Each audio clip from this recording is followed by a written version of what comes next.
அதாவது வடகிழக்கு பருவமழை காலம் சொல்கிற 1 அக்டோபர்ல இருந்து இன்று வரை 21ஆம் தேதி அக்டோபர் வரை தமிழகத்தில் பதிவான மழை, தமிழகம், புதுவை மற்றும் காரைக்கால் பகுதிகளில் பதிவான மழை அளவு 16 சென்டிமீட்டர். இயல்பு மழை, இன்று வரைக்குமான இயல்பு மழை அளவு 10 சென்டிமீட்டர். அப்போ இயல்பிலிருந்து இன்று வரை பதிவானது இயல்பிலிருந்து 59% அதிகமாக பதிவாகி இருக்கிறது. இதில் 16 மாவட்டங்கள் இயல்பை விட மிக அதிகமாக பதிவாயிருக்கு.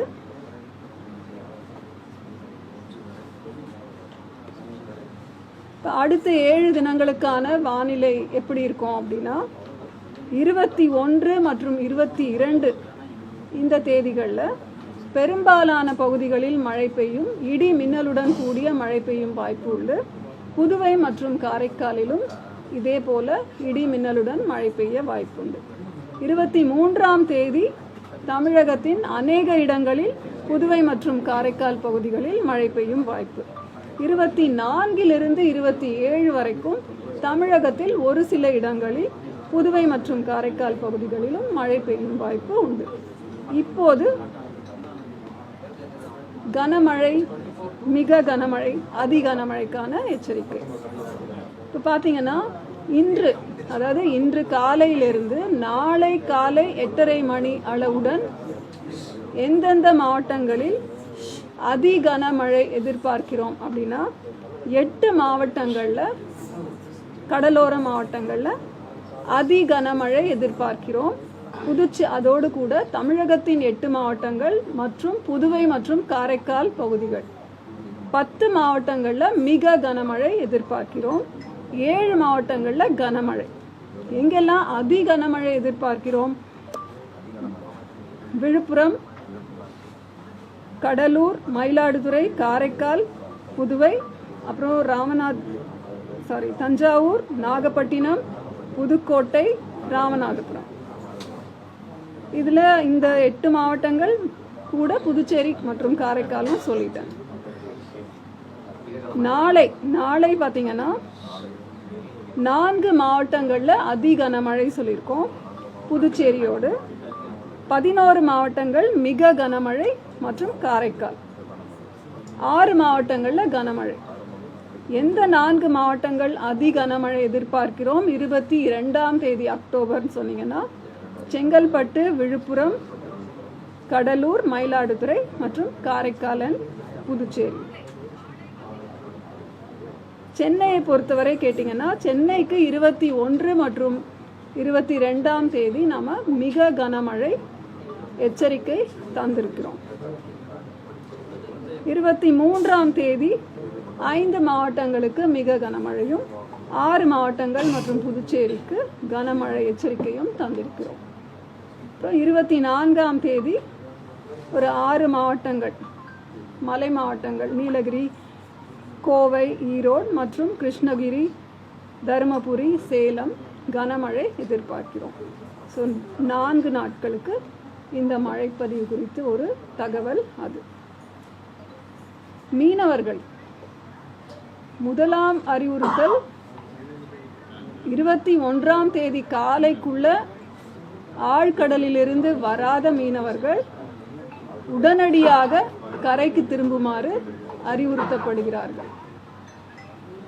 21 இன்றிலிருந்து 26ஆம் தேதி வரைக்கும் சூறாவளி காற்று மணிக்கு 45 முதல் 55 கிலோமீட்டர் வேகத்திலும் இடையிடையே 65 கிலோமீட்டர் வேகத்திலும் வீசக்கூடும். எந்தெந்த பகுதிகள்னு பார்த்தீங்கன்னா,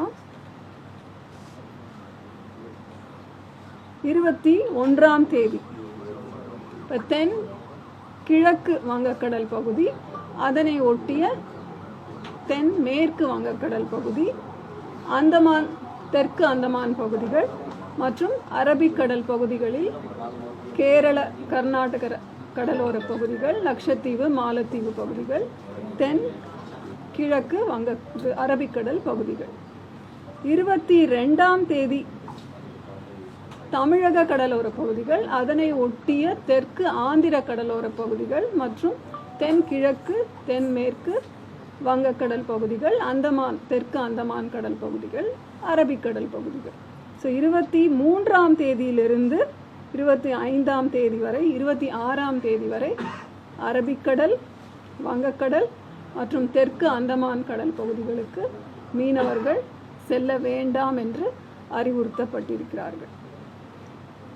இப்பொழுது சென்னையை பொறுத்தவரைக்கும் வானம் மேகமூட்டத்துடன் காணப்படும். நகரின் ஒரு சில பகுதிகளில் கன முதல் மிக கனமழை எதிர்பார்க்கப்படுகிறது. அதிகபட்ச வெப்பநிலை 28ஐ ஒட்டியும் 28 டிகிரி செல்சியஸை ஒட்டியும், குறைந்தபட்ச வெப்பநிலை 24லிருந்து 25 டிகிரி செல்சியஸை ஒட்டியும் இருக்கக்கூடும். இங்கிலீஷ் எது மெயின் போர்ஷன் இங்கிலீஷா அந்த போர்ஷன் திரும்ப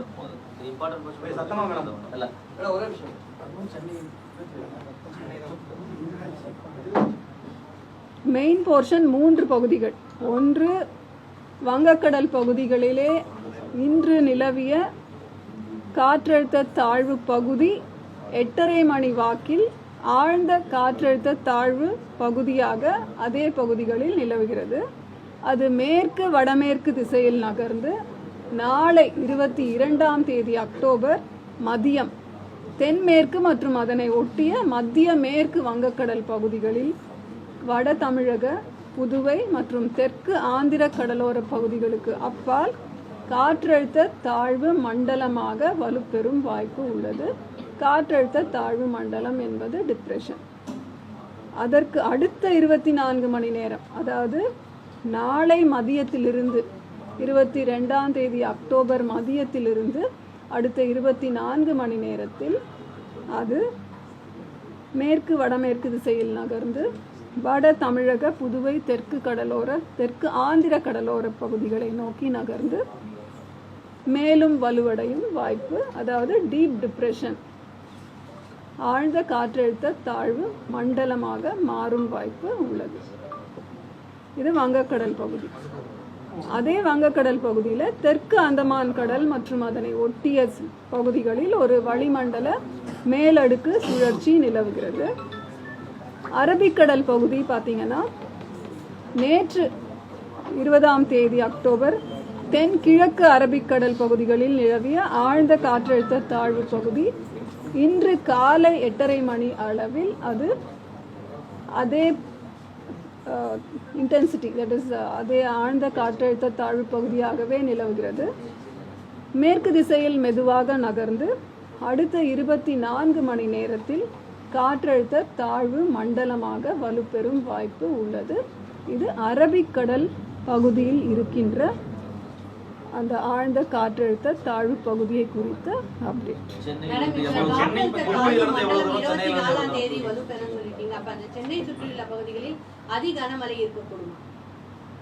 21, 22ஆம் தேதிக்கு மாத்திரம் நம்ம அதி கனமழை எச்சரிக்கை தந்திருக்கிறோம். டீப் டிப்ரெஷன் ஆகும் பொழுது திரும்பவும் இந்த மேப்ஸ் எல்லாம் we will update. சென்னையில இருந்து எவ்வளவு தூரத்துல இருக்கு அந்த தாழ்வு பகுதி? கடலில் எவ்வளவு தூரத்துல? சென்னையில இருந்து எவ்வளவு தொலைவில் இருக்கு? ஒரு 400 கிலோமீட்டர் தொலைவில் அந்த ஆழ்ந்த காற்றழுத்த தாழ்வு பகுதி நிலவுகிறது. சென்னையில இருந்து இன்னைக்கு ரெட் அலர்ட் கொடுக்கப்பட்ட மாவட்டம் எவ்வளவு மழை? ரெட் அலர்ட்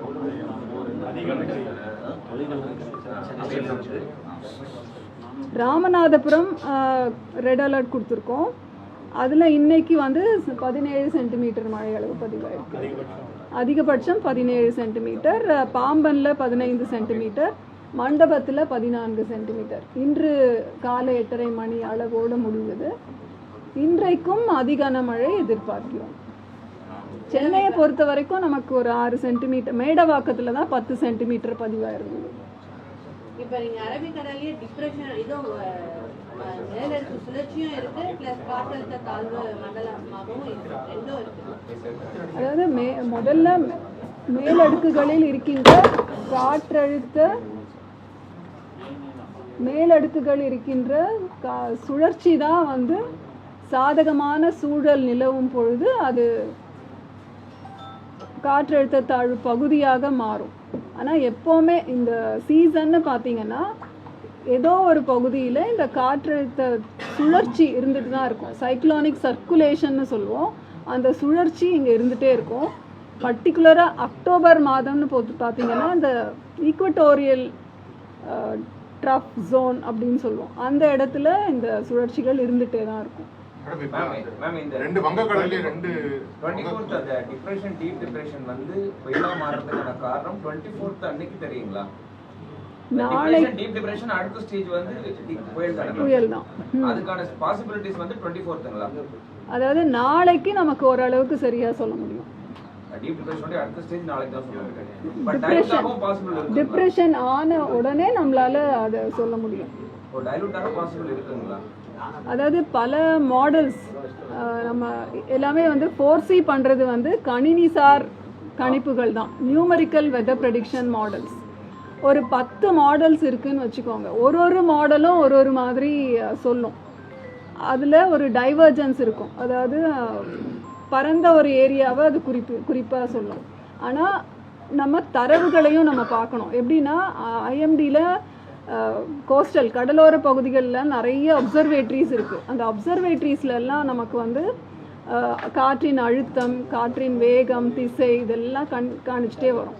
ஸோ அந்த 24 மணி நேரத்தில் ப்ரெஷர் டிபார்ச்சர்ன்ற ஒரு ஆப்ஷன் இருக்குது.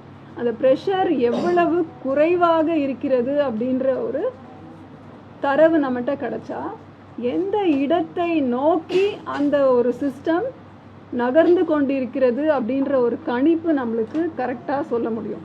நாம் அதை மானிட்டர் பண்ணிகிட்டே இருக்கோம். எந்த இடத்துல அந்த ப்ரெஷர் டிபார்ச்சர் 24 மணி நேரத்திலே இந்த காற்றின் அழுத்தம் எந்த இடம் எந்த திசையில் இந்த காற்றின் அழுத்தம் இருப்பதிலேயே குறைவான அளவு எங்கே குறையுதுன்னு பார்த்துட்டே இருப்போம். அது நமக்கு ஒரு டிப்ரெஷன் ஆகும்போது கொஞ்சம் சொல்ல முடியும். நல்லா அரபிக்கடல்ல அந்த டிப்ரெஷன் நமக்கு பாதிப்பு புயலா வரும். அதாவது அந்த வாண்டட் டு ஷோ அந்த பிக்சர் சொல்லணும்னு நினச்சேன். வடக்கிலேயும் சரி தெற்குலேயும் சரி நிறைய சுழற்சிகள் இருந்துகிட்டே இருக்குது. 2-3 நாளைக்கு முன்னாடி வந்து சதர்ன் ஹெமிஸ்பியரில் ஒரு புயல் இருக்குது. அந்த புயலின் தாக்கத்தினால வங்கக்கடலில் வந்து அந்த மேகக்கூட்டம் ஒரு பறந்து விரிந்து இருந்தது. அது ரொம்ப கான்சென்ட்ரேட் ஆகாமல் இருந்தது. இப்போ அது தனியாக ஒரு சிஸ்டமாக அது வந்து இந்த மேகக்கூட்ட அமைப்போடு அது சேராமல் கொஞ்சம் விலகி இருக்குது. அரேபியன் சீல நம்ம அரபிக்கடலில் பார்த்த சிஸ்டமும் வந்து கொஞ்சம் இன்னைக்கு ரொம்ப ஸ்லோவாக தானே போயிருக்கு. ஸோ அதுவும் கொஞ்சம் வலுவு இழந்த மாதிரி ஒரு தோற்றம். அப்போ இது வந்து வலுவடைஞ்சிருக்கு. நம்ம வங்கக்கடலில் பொறுத்திருந்து பார்ப்போம். அது வந்து டிப்ரெஷன் வரைக்கும் இப்போ சொல்லியிருக்கோம். மானிட்டர் அண்ட் 4 க்ளவுட் பேச்சஸ் இருக்குது. நீங்கள் பார்த்தீங்கன்னா southern hemisphere and northern hemisphere பார்த்தீங்கன்னா 4 சிஸ்டம்ஸ் இருக்குது. ஸோ ஒரு 2 இப்போ அரபிக்கடல் வங்கக்கடல் ரெண்டுத்துலேயுமே பேரலாக ஒரு சிஸ்டம் இருக்கும்போது அதுக்கு ஒரு பேர் இருக்குது, ஃபுஜிவாரா எஃபெக்ட்னு சொல்லுவாங்க. ஸோ இது மாதிரி ஒன்று எது வந்து ஸ்ட்ராங்காக ஆகும் அப்படின்றது நம்ம பார்த்து தான் சொல்லணும். இந்த மாதிரி நிறைய அந்த மாதிரி இருக்குது. நமக்கு ஒரு 100 ஆண்டு தரவுகள்னு பார்த்தீங்கன்னா இந்த மாதிரி ஃபியூஜிவாரா எஃபெக்ட்ல வர்ற சிஸ்டம்ஸ் நிறைய இருக்கு. அதி கனமழை, மிக கனமழைலாம் சொன்னீங்க. அதி கனமழைனா எவ்வளவு மழை பெய்யும், எத்தனை சென்டிமீட்டர், அது மிக கனமழை? கனமழை சொன்னோன்னா 7 சென்டிமீட்டர்ல இருந்து 11 சென்டிமீட்டர் வரைக்கும் கனமழை. 7 சென்டிமீட்டர்ல இருந்து 11 சென்டிமீட்டர் வரைக்கும் கனமழை. ஒரு இடத்துக்குமே இப்போ நுங்கம்பாக்கம், மீனம்பாக்கம் அந்த மாதிரி சொல்கிற இடங்கள்ல எல்லாம் மழைமானிகள் இருக்குது. அந்த மழைமானிகளில் பதிவார மழை கனமழைன்னு எப்போ சொல்லுவோம் அப்படின்னா 6 சென்டிமீட்டர்ல இருந்து 11 சென்டிமீட்டர் வரைக்கும் பதிவாகி இருந்தால் அது கனமழை. மிக கனமழை எப்போது அப்படின்னா 12 சென்டிமீட்டர்ல இருந்து 20 சென்டிமீட்டர் வரைக்கும் பதிவாகும் பொழுது அது மிக கனமழை. இன்றைக்கு எப்படி ராமநாதபுரம்ல தங்கச்சி மடம்ல 17 சென்டிமீட்டர் வந்து மிக கனமழை அந்த கேட்டகரியில் நமக்கு வருது. அதி கனமழை எப்படின்னா பாயிண்ட் லொகேஷன்ஸ் தான், ஒரு இடத்துலையும் மழைமானிகள் தருகின்ற தரவுகளை வைத்து 21 சென்டிமீட்டருக்கு மேல் இருந்தால் அது அதிகன மழை என்று கேட்டகரைஸ் பண்ணுறோம். இப்போ வங்கக்கடலில் இருக்கக்கூடிய அந்த 2 சிஸ்டம் இருக்கு இல்லையா, அது ரெண்டும் ஒன்று எந்த அளவுக்கு எஃபெக்ட் பண்ணிக்கலாம்? இதனால் நம்ம இந்த பேட்டர்ன் ஏதாவது சேஞ்சஸ்? வங்கக்கடலில் இப்போதைக்கு நம்ம சொல்கிறது அந்த ஆழ்ந்த காற்றழுத்த தாழ்வு பகுதி தெற்கு அந்தமான் கடல் பகுதிகளில் ஒரு வளிமண்டல மேலடுக்கு சுழற்சி இருக்குது. ஸோ அந்த சுழற்சி அங்கேயும் இருக்குது, அது ஒரு ட்ரஃப் மாதிரி உங்களுக்கு ஆக்ட் பண்ணும். அரேபியன் சி, அப்புறம் இந்த சிஸ்டம் ப்ளஸ் சவுத் அந்தமான் சீல இருக்கிற அந்த சுழற்சி, இந்த மூன்றுமே அந்த காற்றின் திசை மாறும். அதாவது ஈஸ்ட்டு இந்த சைட் வெஸ்டர்ன் காற்றின் திசை மாறும் பொழுது அந்த பகுதிகளிலே மேகக்கூட்ட அமைப்பு நல்லா ஒரு டெவலப் ஆகிறதுக்கான சாத்தியக்கூறுகள் இருக்கின்றன. ஆனால் வங்கக்கடல் பகுதியில் இப்போ நிலவிருக்கக்கூடிய அந்த ஆழ்ந்த காற்றழுத்த தாழ்வு பகுதியில் நகர்வின் வேகம் எந்த அளவுக்கு இருக்கு? ஏன்னா ஒரே இடத்துல நிலை கொண்டிருக்கா இல்லை நகர்ந்துதான் இருக்கா, எந்த மாதிரி இருக்கு? அதாவது வழக்கமாக வந்து ஒரு